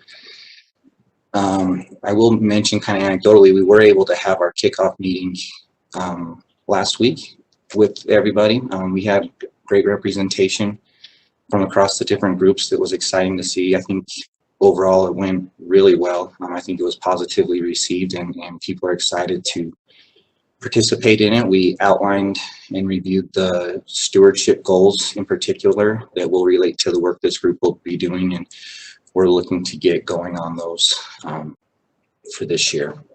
Next slide, please. Another thing that will be a part of this committee we just would like to make sure that everybody understands the importance of keeping good records as it relates to our inventory. And the group that we have here, it's it's the senior managers, it's the people who will be ultimately, to a large degree, responsible for those efforts under our current SOP and carrying those out. So we just want to make sure everybody's focused on those and keeping them in their in their objectives for the year. So next slide, please. So project prioritization guidelines. This policy, outlines specifically that they're intended to be used in support of the business goals and objectives. Another part that we are looking to get out of this is to mention quantify and qualify the projects. So the end result of the prioritization effort is to gain a numerical value so that we can sort the projects relative to their merits against each other and see how they score. It's not intended to be, that top score necessarily, identifies the funding that will be received. That will still be left to ultimately the executive review and board approval, but it will at least be able to, allow people to see how the projects qualify based on their merits against the agency goals and objectives. This prioritization will happen in 3 different efforts. So there will be an initial review, which can happen, and then it will go to a final review, which is made up of personnel more in the regional general managers, the director level positions. And then those will be passed through to the executive team ultimately for final review. So that's how the project prioritization is set up in the policy. Next slide, please. This slide just highlights the alignment process that we're looking as it's been outlined in the policy. We take the business goals and objectives. How do those relate to the service plans? Then we take the service plans, and the goal is to bring those into our maintenance and other management plans, like a rail fleet management plan or a facilities master plan, and make sure that those components are considered in the TAM plan. And then those components are passed through to the 5-year capital plan, which are then passed through to the TFP or the financial plan. And we can just continue this cycle through. We think that by aligning these goals and these plans, there's probably some, additional benefits that we'll uncover as part of this effort. Maybe there's some things we can do with our fleets that we hadn't thought of before to help still hit those service levels that we need. But all in all, the goal is to make sure that everybody is moving in the same direction towards the same goals and maximizing our efforts that way. Next slide, please. Those are the highlights from the update to the TAM policy. I'm opening up to questions now. I did have a couple of questions. First of all, congratulations on sort of creating a mesh of bringing folks together, because I think in all my, my 16 years on the city council and 5 years as a department director for Salt Lake County, there was always this discussion of dealing with deferred maintenance or deferred capital thing and funding it, but not very often an assessment process that you could look at that would get some ratings. And I remember, like, in my second to last year, getting the Salt Palace as an assignment, and I asked, tell me what should be fixed and when, and what's the status of things, and we didn't really have a good plan. So I spent a year having a consultant go through the building and then coming up with a plan for that in Mountain America. But it helped inform, decisions and recommendations and sort of what's next. And it wasn't anybody's fault. They just hadn't evolved to that point. And I guess so kudos to creating a process where it seems like it's bringing everybody together to sort of make those cross assessments. Is there a way in that process that, something that was done 25 years ago, as opposed to just replacing it because it's worn out, you rethink about, well, we'd rather, that was good back then, but here's where we ought to go if we're going to replace it. that allows some sort of future looking into the process as opposed to just replacing it, and how would that take place? Thank you. Yes, thank you. That's a great question. Yes, so is the short answer on that. An example would be a service definition or service requirement. As part of the transition from the service plans to the subsequent plans, what we'll be looking for are ridership expectations or things of that nature that can help us, right size our fleets to make sure that we're getting the right vehicles for that type of service. Another option could be the types of vehicles that get brought in. I know there's some discussion about what to replace the Comet cars with, and this will provide a prime opportunity for that discussion to happen. So yeah, to your point about bringing this group together, it is exciting to see this and have a forum for these types of individuals to interact and bring up these points, because not everybody has all the answers, but hopefully bringing everybody together, we can capture these unique situations or unique concepts and creative implementation plans and move forward with them. Beth, it looks like you might have a question. I do. Thank you, Mr. Chair. Daniel, I had a couple of questions. My first one is more of a comment, I guess. I really do think that the opportunity to bring people together who get an opportunity to then look at things and say, are we doing this the best way? Is this going to really bring value, and how is that value going to be kind of quantified or categorized?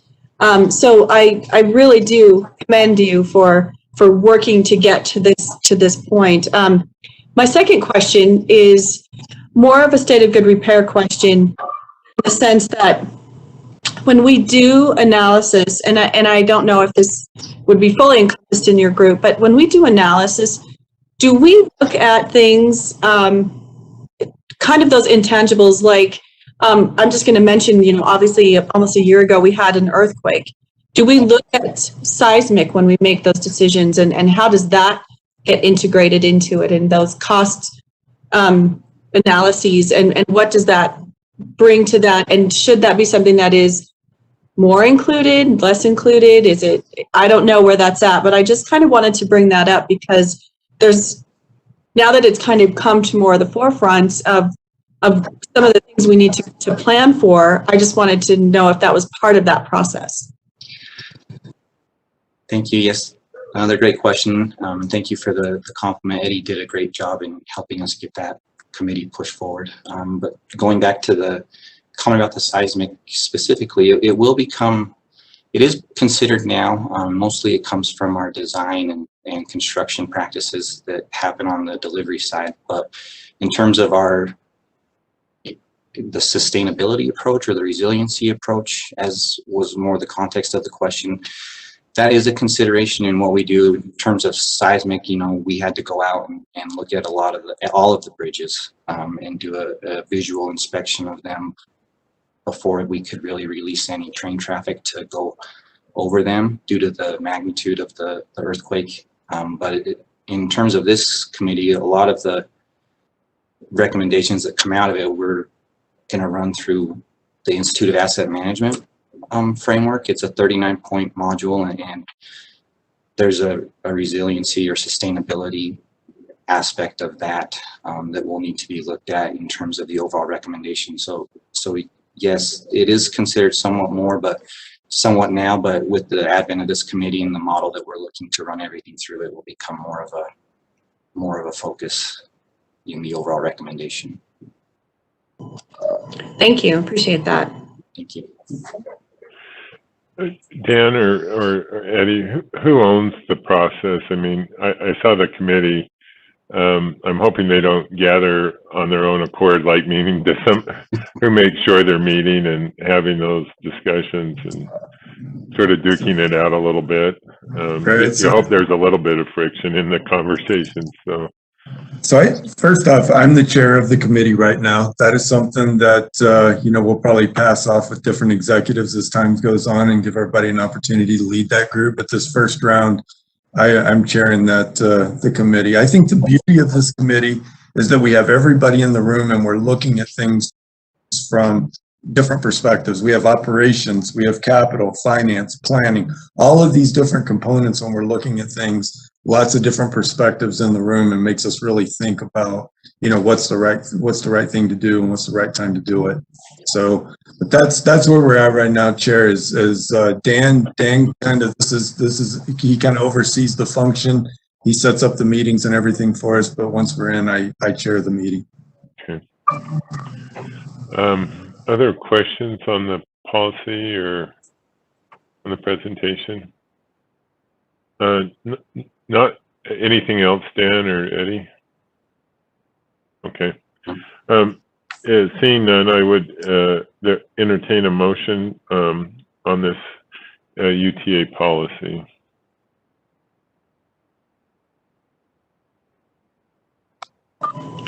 Mr. Chair, I'll make a motion that we approve the UTA policy UTA.06.01, the transit asset management in state of good repair. Second that. I have a motion by Beth, seconded by Jeff. I'll also make note that this will resolve a lot of audit, pending audit issues from way past audits. So it's, you know, I know the road here hasn't been entirely smooth, and but commend the staff for accomplishing that. If there are no other discussions, all in favor say aye. Aye. Any opposed? That motion passes. Thanks, Eddie. We'll next move to item B, which is our annual transit-oriented development, or TOD, report and real estate inventory. And with that, we welcome Paul Drake. Good morning, Paul. Good morning, trustees. Thank you for the chance to present this report. I'm joined by Spencer Burgoyne, our manager of property administration. As required by the Board of Trustees policies 5.1 and 5.2 on real estate and TOD, we're here to present the annual transit-oriented development report and real estate inventory. This is an informal item only, so there's no requested action from the board today. This report is intended to be just a snapshot of the department as of the end of 2020. And if I may add, just like any snapshot, it will inevitably miss the depth and breadth of the whole picture. So one thing to keep in mind that's buried between the lines of this report is the dedication and expertise of the red team, our partners, and the other departments that we work with regularly. So I'd like to give a shout out to them for their devotion and their hard work throughout this year. Their performance, of course, has been remarkable. So next slide, please. Board Policy 5.1 requires that we report the findings of the TOD system analysis tool on an annual basis. We'll explain that a little bit more in a moment. And Board Policy 5.2 requires that we report an inventory of the authority's real property along with acquisitions and dispositions over the year. Next slide, please. The report starts by summarizing some TOD metrics. As you know, we have 8 board-selected TOD sites. 4 are complete or under construction, and the other 4 are in an active phase of planning. Next slide, please. As of the end of 2020, 12 phases of development were underway or completed, including nearly 1,300 residential units, 570,000 square feet of office, 50,000 square feet of retail, and a 192-room hotel. Next slide, please. These projects constitute just over $400 million in private investment in our communities, directly adjacent and oriented to the transit system. UTA has pledged just over $21 million in capital and received $25 million so far in return. Next slide, please. In respect to future projects, the TOD system analysis tool is a rubric designed to objectively rank potential TOD sites for readiness. It consists of numerous criteria selected by the steering committee, and that committee was made up of Utah Transit Authority, Wasatch Front Regional Council, Mountain Land Association of Governments, Utah Department of Transportation, and the University of Utah. Those criteria include, or at least the main criteria include, municipal support, accessibility, market strength, and affordable housing need for each of the sites. So those criteria are weighted, and you can see on this slide it's weighted 3 different ways, or lenses we like to call them. The first is overall score, which I believe is self-explanatory. The growth opportunity score, which targets areas that are not currently developed in a centered manner, but could do so if catalyzed in an appropriate way.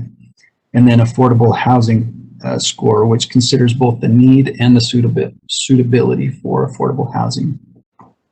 So listed here are the top 10 sites in each category.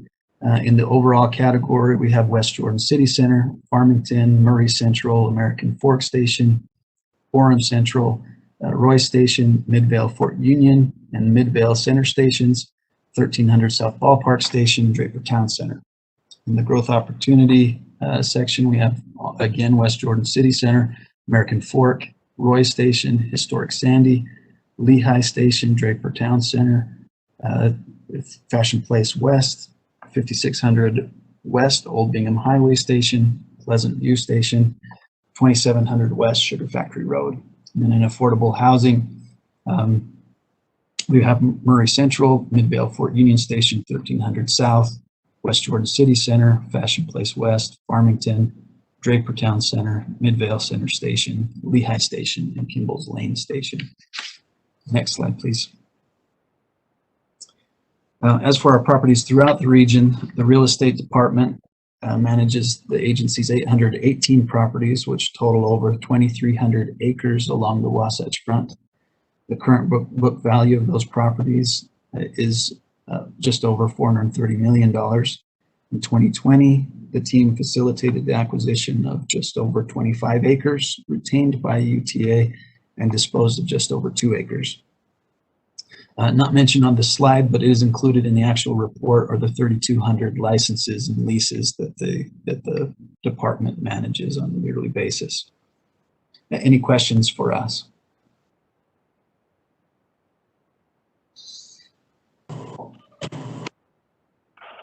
I don't think so. Paul, sorry. I wasn't sure if that was a pause question or if you were done. Well, I'm sorry, I'm finished. That concludes my report of the report.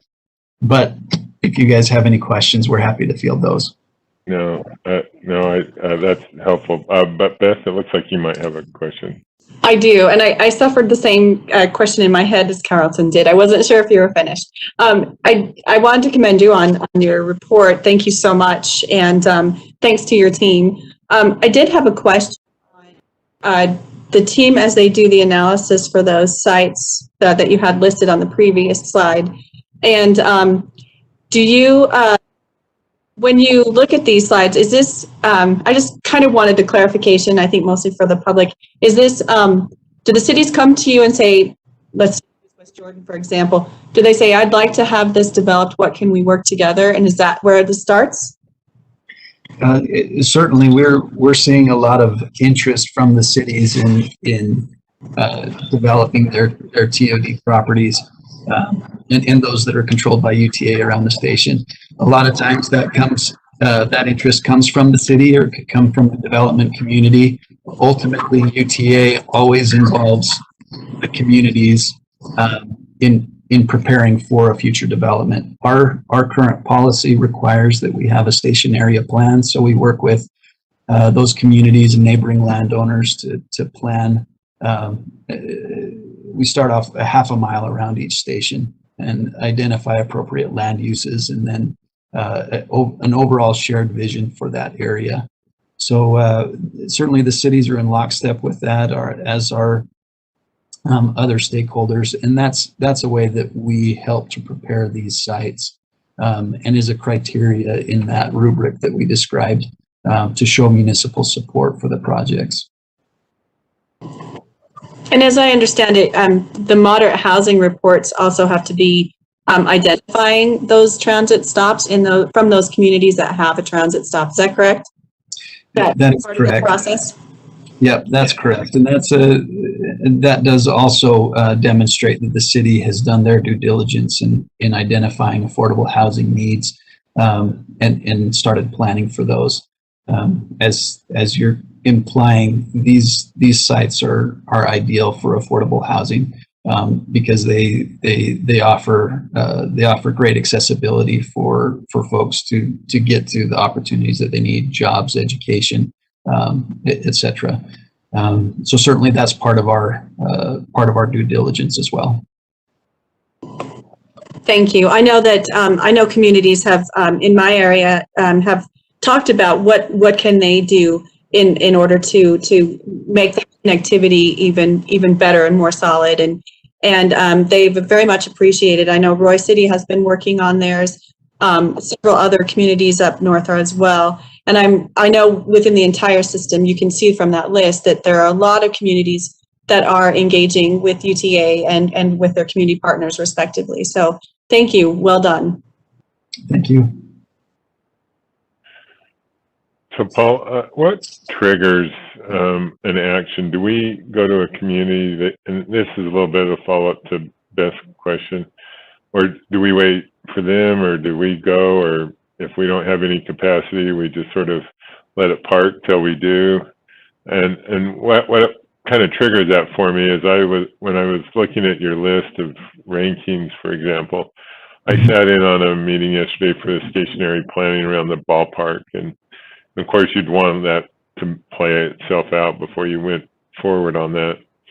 But it doesn't rank very high in the overall, but on the affordable housing, I think it was second or third, or it was fairly high in that ranking. And so what would trigger us sort of saying to the city, hey, we ought to move forward on this once this stationary plan is done?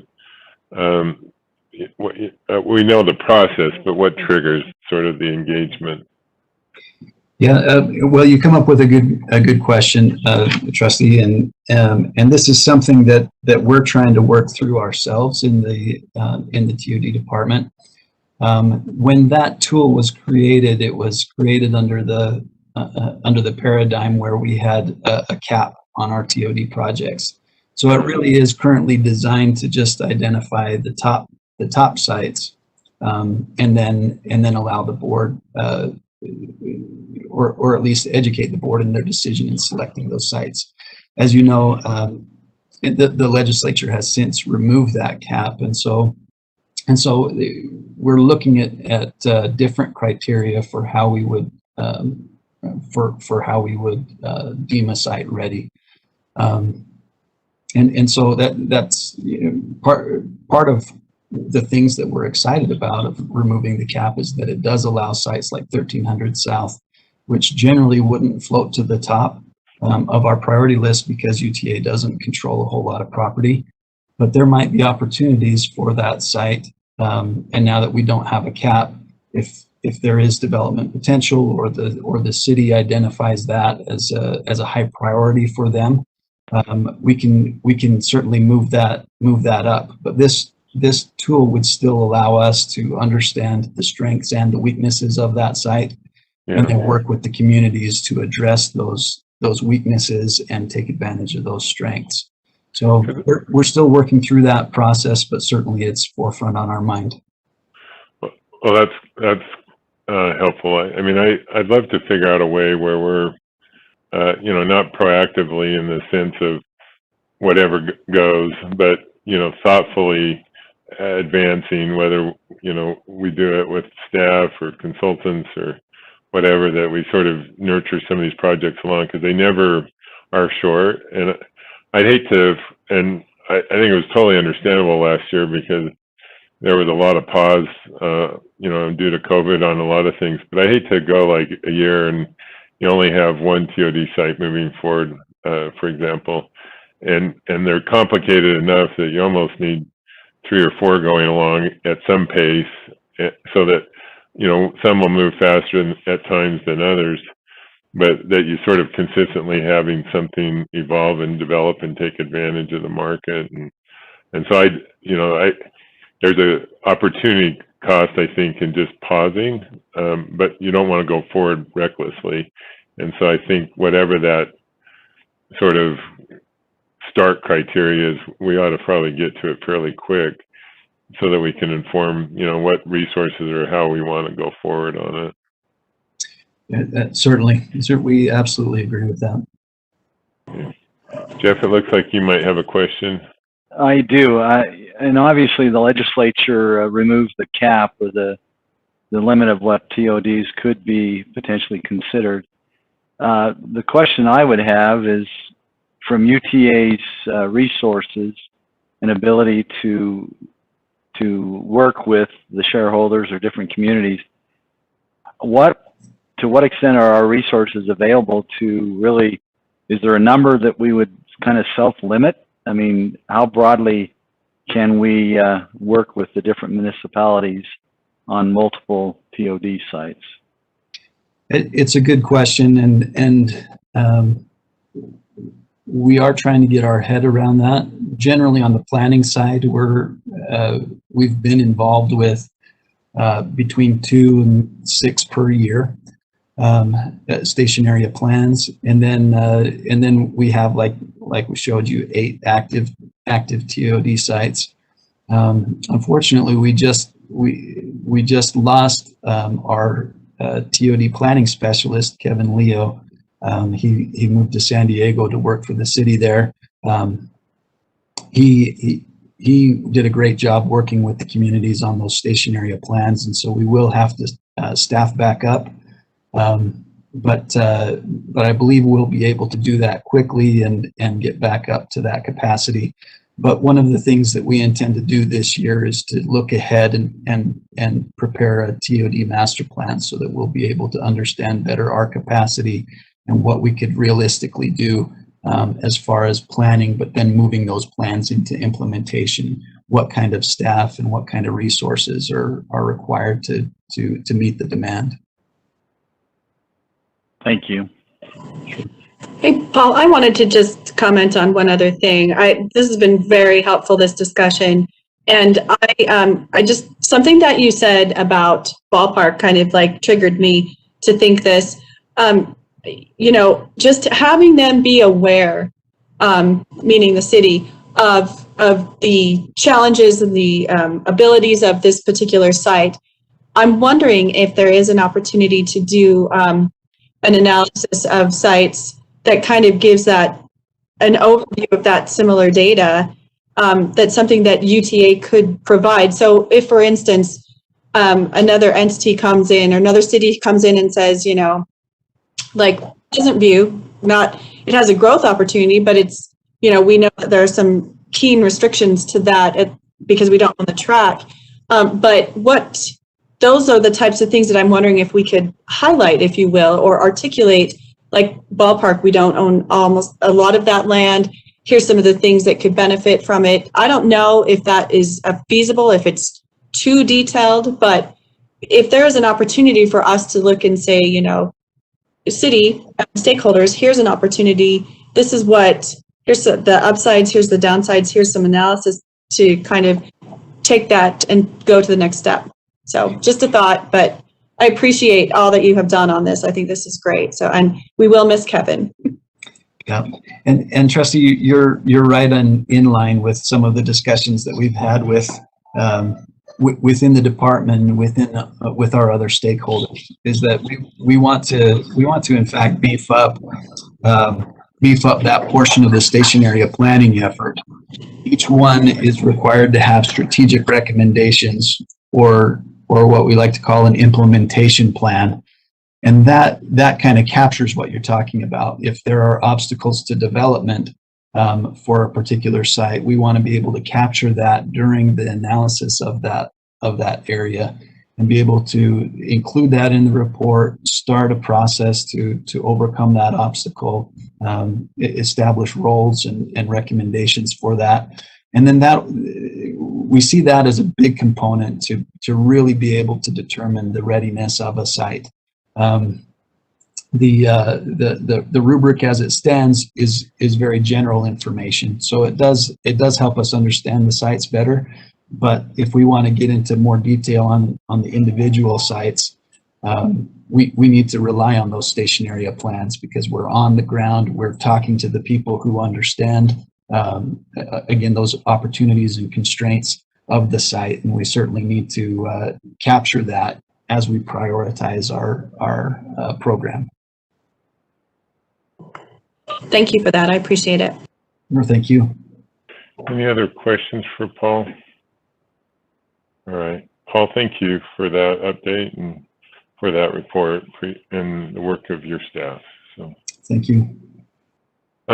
Before I go to other business, I just want to, it came to our attention this morning that Lee Davidson this is his final meeting reporting on Utah Transit Authority. I know Lee has worked for at least two of our large newspapers and probably others, but has been informing Utah for decades on a variety of issues. And as he goes on to his next chapter in life, we wish him the very best and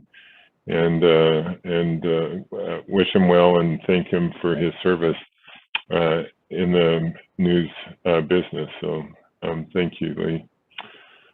With that, just a reminder that our next meeting is on March 10th at 9 o'clock. And as we conclude our meeting today, we just do so in honor of David Umpenhauer, again, who's passed away, and we extend our condolences and our best wishes to his family. This has been I think as the president has acknowledged, over 500,000 people passing away.